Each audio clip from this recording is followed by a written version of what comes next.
Hello everyone, so this is the code I made for the ellipsoid calculator. So first I imported the math module so then I can use it for the pi here, because in order to calculate the surface area we need to use pi times 4 and then use the a radius, the b radius, and the c radius. So then after that I followed the instruction and I defined a function called calc surface area, which takes the inputs or the global variables of a-axis radius, b-axis radius part, and c-axis radius part.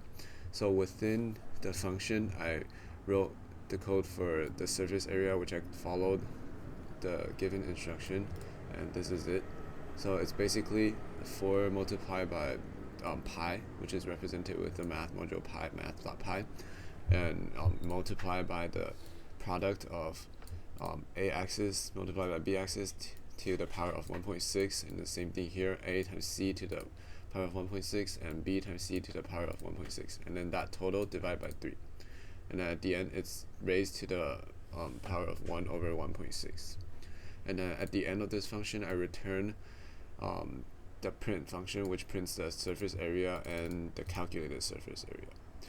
And then after that, I define the second function, which calculates the volume of the given values. So for instance, right here, I wrote down the volume, and then with the given equation, which is 4 over 3 times, again, math.pi, which is the value of pi, and multiplied by a-axis, the b-axis value, and the c-axis value. And then at the end of that too, I print again the volume and state out what the volume is. And then lastly, I defined a third function called the get user input function, which doesn't have any global variables, but within the function it asks the user for the a-axis radius, the b-axis radius, and the c-axis radius, which sets to the 3 variables right here. And then at the end of that, I return those variables. So at the end of my code, I run these functions. So the first thing I should run is the get user input function, because this basically captures the user's inputs for the a-axis radius, b-axis radius, and c-axis radius. And then after I capture that, I set it to these variables here, which can be used for the global variables for the calc surface area and the calc volume area. So at the end, let's run it right now.